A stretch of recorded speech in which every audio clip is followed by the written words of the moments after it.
Hi, and welcome back. It has been a long time. Goodness, so much is happening. Um, let's see here. I don't even know where to begin. It's been so much. I'll start with some updates. Right now, I've been off of chemo for a little while. My blood um, kind of plummeted in more ways than one. So they couldn't give me chemo.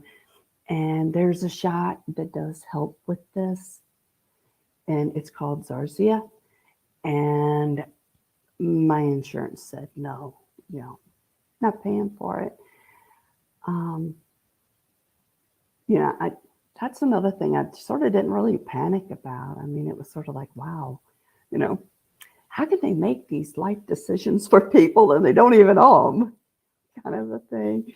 But I didn't really panic about it, and my doctor appealed their decision, and as of Friday afternoon, I ran back into the oncologist office and I did get the shot. So that was done. So it'll start climbing again. And then I think the chemo will resume. I think they sort of don't know what to do with me right now, too. They'll figure it out. I'm not worried. And then radiation, if I understand right, it ends on this coming up Wednesday. Yay! So it's only like 3 days left as of today, which is Sunday. So it's almost all over with. And, when I was told I needed to go for 30 days straight, I was like, ah, man, I don't know, man. It's an hour and 20 minutes each way, every day, 5 days a week. Are they serious? Woe is me, kind of a thing. And it has gone so fast. And all the women I've started calling your little waiting room, or it's officially the women's dressing room, is what it's actually called. But normally you go in and you take off your everything at the top and put on these little sort of wraparound, kind of like a hospital gown, except it's a shirt, a hospital shirt. I don't know.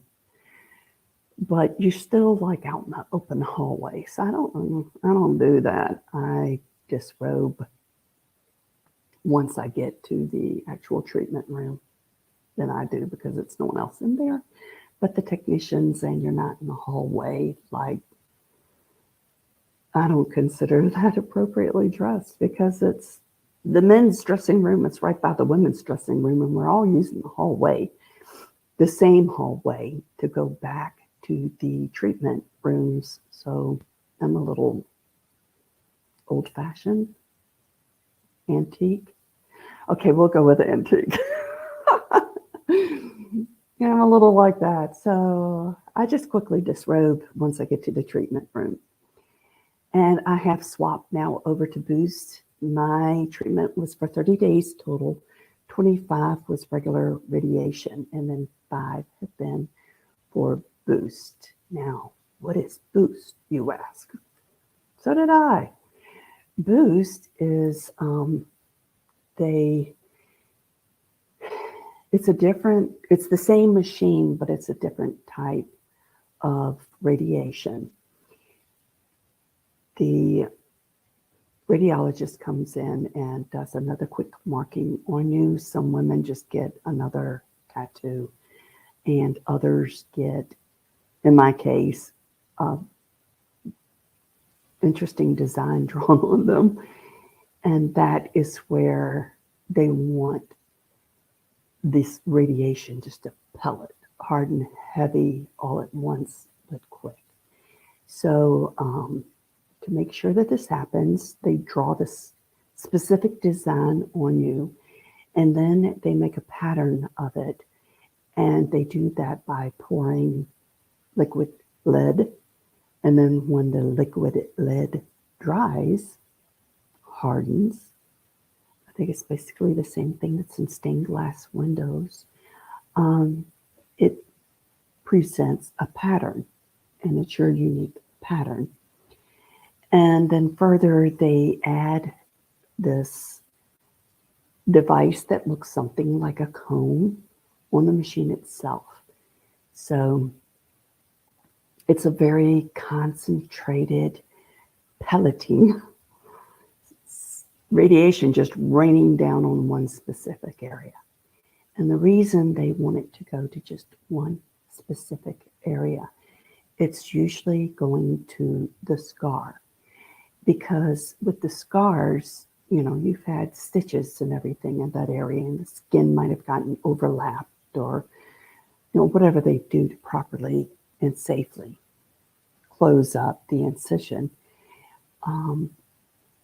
Cancer cells can hide in that newly thickened skin, and, you know, get tucked in there through the resealing process. And they want to make sure that they kill all of the little stinkers. So they give them their special pelleting after you've gotten, I guess it's a more general pelleting to begin with. I'm red from like right there down. It's weird. It's sort of like a straight line, and it's red. I don't know if they'll show up on this, but yeah, some of it is. That's from the radiation. And my neck right here is usually red also from radiation. It's a little bit red today, but you can't really tell it. But it's a spot of, I can never get used to how you do this.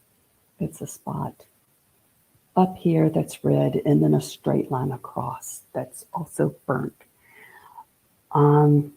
They make different suggestions, and you can't use anything that they don't tell you you can use.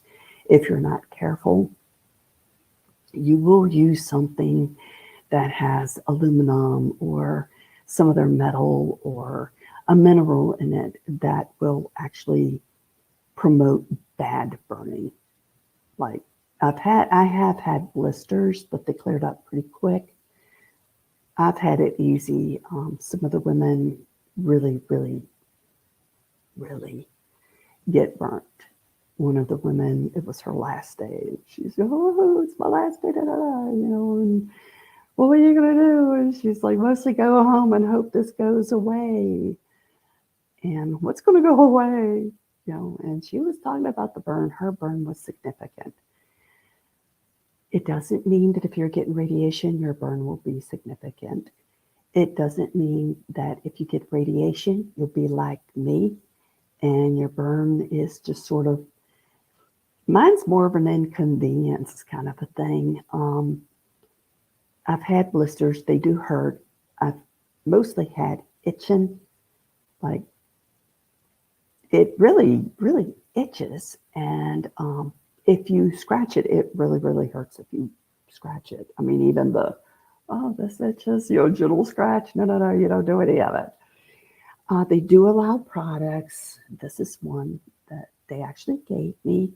Only this brand, only this kind, period. You're not allowed any other aloe. If you say, I've got aloe growing in my home, I can use that. No, you cannot use that. You can only use this brand, period. It's all they want you using. Then they okayed Aquacore,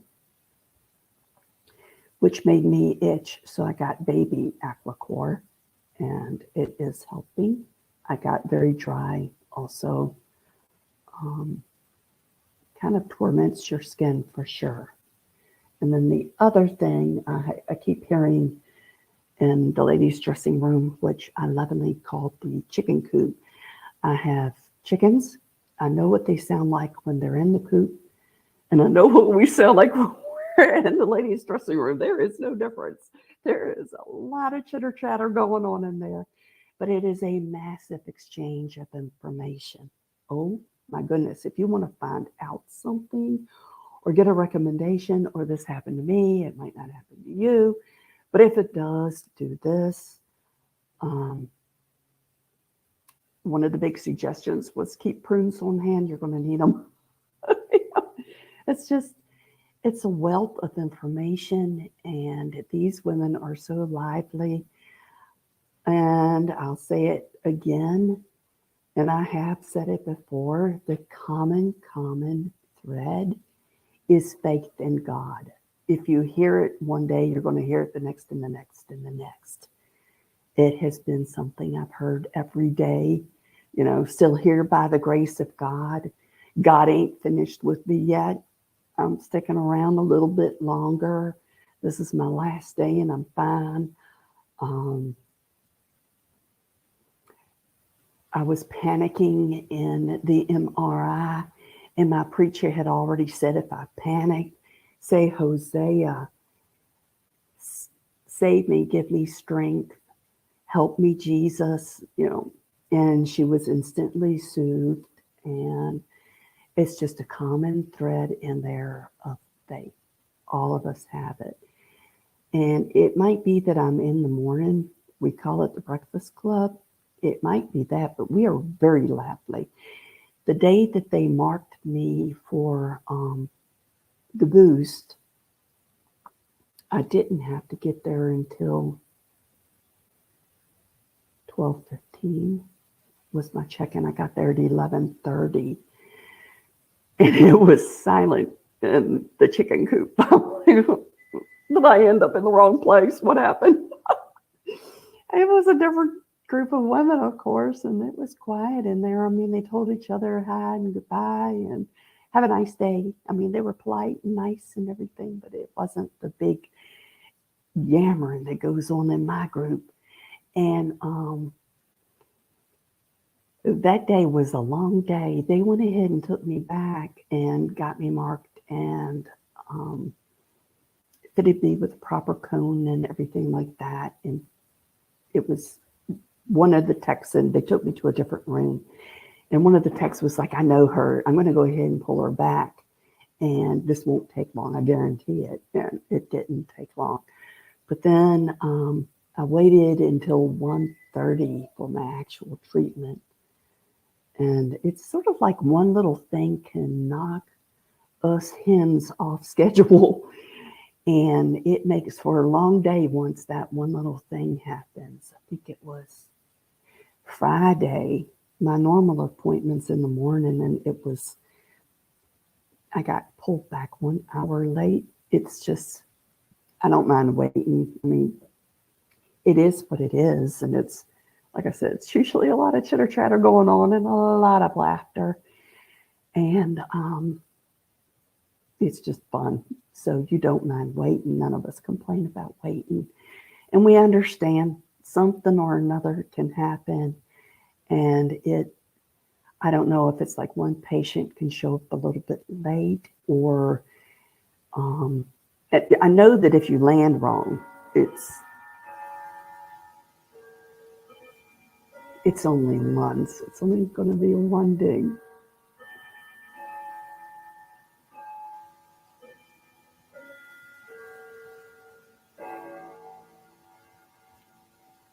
Beautiful. If you land, you have to nail your landing. You really do. Because you have to be in the very same position every time you get radiation. And I've said this before, you're on a sheet, I guess it's metal. I don't know what it is. I call it a bed, slab. I don't know. And they're able to, even the slightest little, they have sort of like just raked across my rib cage, and that was sufficient to move me enough to be lined up properly. And it's apparently easy to just move us, and we get moved. But if you land really wrong, it takes a lot of moving around to get you absolutely perfect. I've completely nailed it maybe 5 times out of 30 that they didn't have to move me at all. Most of the time they've had to do a little bit of moving. Once, I don't know how or why, but I really ended with my head way too far in the northern direction. I don't know what direction is, but they had to pull me down quite a bit. And it's a little cradle for your head. So I don't know how it got so wrong unless the little cradle thing was a little bit wrong to begin with. And one common question that I'm hearing when they're talking to new patients and warning them never to put something on your skin that they didn't give you permission to put there ever in life during this treatment. A lot of people will ask about deodorant, and I've touched on this before. Deodorant does have aluminum in it, along with a whole lot of horrible things.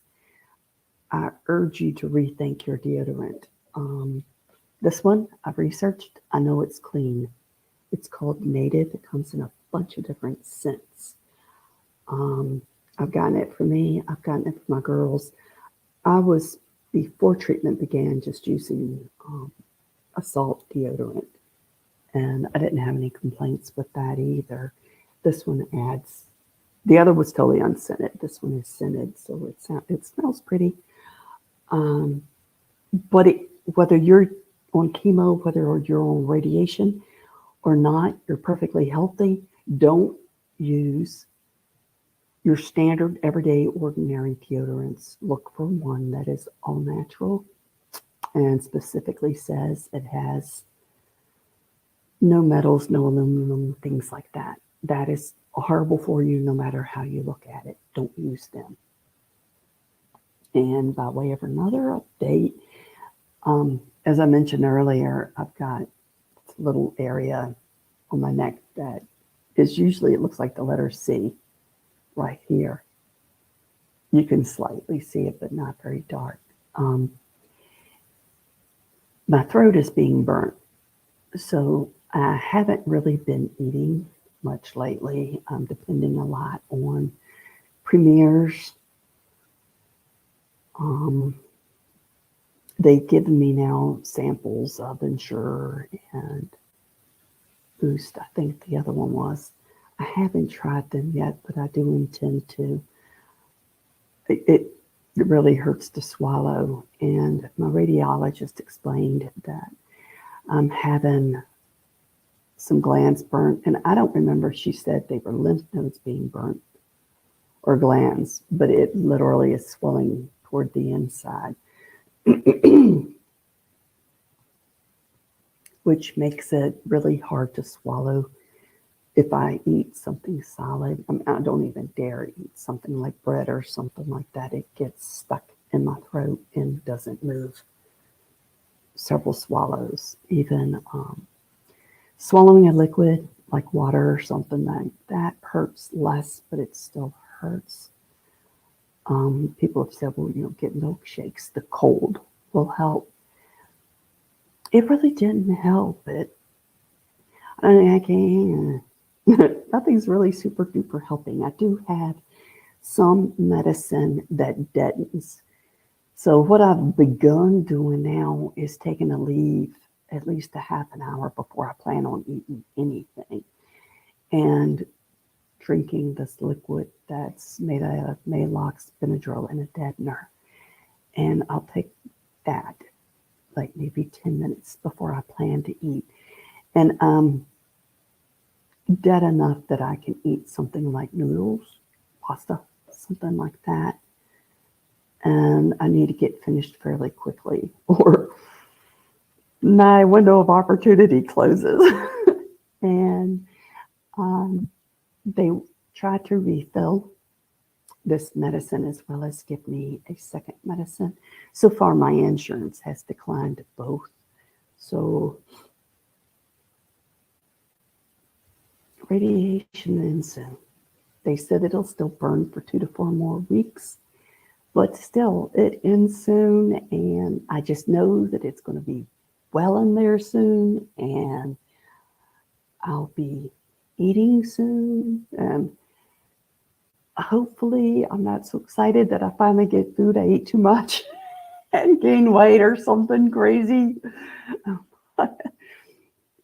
Usually, if something comes up that I can't eat, I'm like making all kinds of plans about what my first meal is going to be and such like that. And I'm not this time. So hopefully I stay on the same track that I'm on right now because I don't want to get carried away. So those are the fun updates. So chemo's sort of on standby for now. They want to see my blood at 5.0, which is sort of in the middle of where my blood should be anyway, and been at 5.0 in a long time. 3, they're 3.0, they're willing to start uh, chemo again. And the last time I looked at my reports, my blood was at zero point 0.2. So um, that's for my white blood cell count. They're giving me Cipro to make sure that if I encounter a bug, that hopefully it zaps it before it has a good chance to set up housekeeping. They gave it to me also intravenously. So they were sort of panicking. I even sort of felt bad for them because I was like, y'all, it's going to be okay. Calm down. It's going to be okay. So I feel like I'm covered. I'm still not going to go back to licking doorknobs or anything for probably a year or so. Joke. I don't lick doorknobs. I gave that up. I'm cautious about where I am, how many people are there, how close they are to me. If I even think someone just coughed, I'm out of there no matter where I am or why I'm there. In waiting rooms, I park myself as far as I can get. Like when I go into oncology, everyone sort of sits at the door. And there's an air conditioner that runs in there every day. And I sit down there with the air conditioner because no one else sits down there. So I'm always way away from everyone else. And so far, it seems to be working, other than it might come off feeling antisocial. But on Friday, the nurse that had checked my blood again, she was like, it's ugly. Your blood is ugly, kind of a thing. And another nurse came in and said, well, your blood is ugly. And my blood's like totally offended. No wonder it's not building. Stuff is sad now. It's been told it's ugly. So it's, they said, it's kind of nothing we can do. So just kind of go home. Don't have guests over. Sort of stay away. I don't want to tell you to isolate. I don't want you to feel isolated, but it hurts my heart to say, but you do sort of need to isolate. So I went home and sort of isolated. And later on in the afternoon, she called me back and she said, I checked mails and she gave a time. And then she checked again. And then she said, and then I'm checking now. And your appeal went through. Your insurance okayed the shot. Can you come back? Yeah, I'll be back. It'll take me between a half an hour and 40 minutes. I'll admit it was late in the day and I didn't want her to stay just for me. So I admit I kind of carried the mail, but I didn't want her to stay late for me. I know if they arrive there dead, the shot won't do me any good. I know. But as she's on there, she's like, I'm so sorry I had to call you back, but I'm so excited that you got your shot. I called the doctor and said, the appeal went through. So I've already called her and told her to get right back up here immediately. And apparently it was actually a text. And she said he texted back a huge thumbs up. So she's like, so we all agree. So I got my shot and went back home. And home is where I've been. And, someone asked me fairly recently if you could go to a tropical island or anywhere you wanted to go, where would you go? And I said, I'm already there.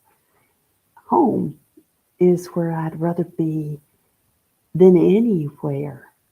Anywhere. I can't think of anywhere else I'd rather be than right here at my home, on my farm, in the woods on my farm, in the fields on my farm, somewhere here. It isn't the perfect farm by any means, but it's home, and it's where I'd rather be than anywhere. So, and even when things changed, how long has it been now? About 2 years, going into 3. However long it's been since some things changed.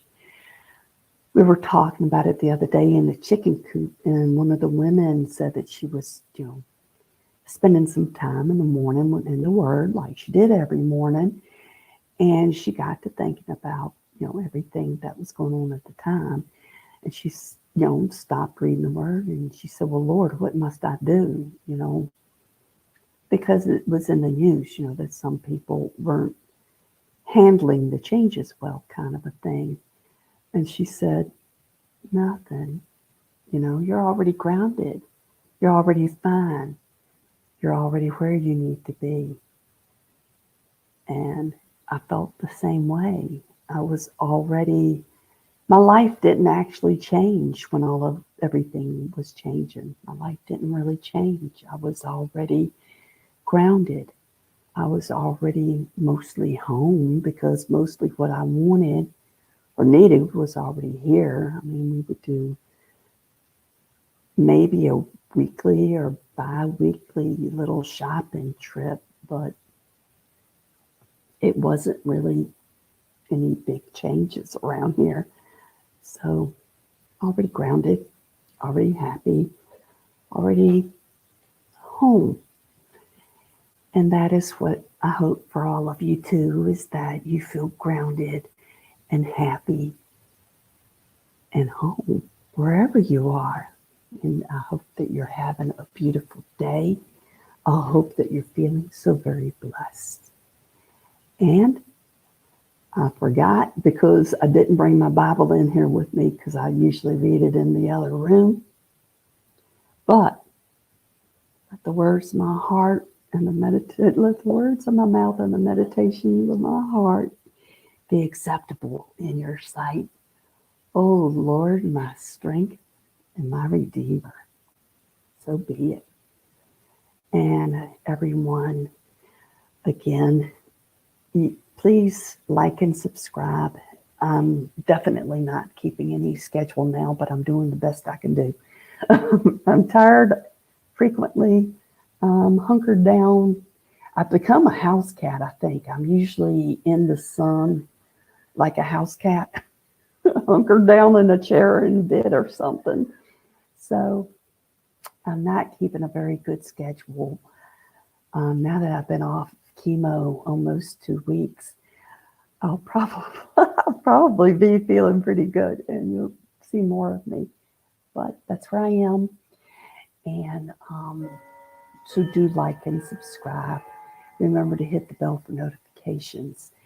And if you even put hi in the comments section, I would greatly appreciate it, because that will put my message out to the algorithms, and people that need to hear this will hear this.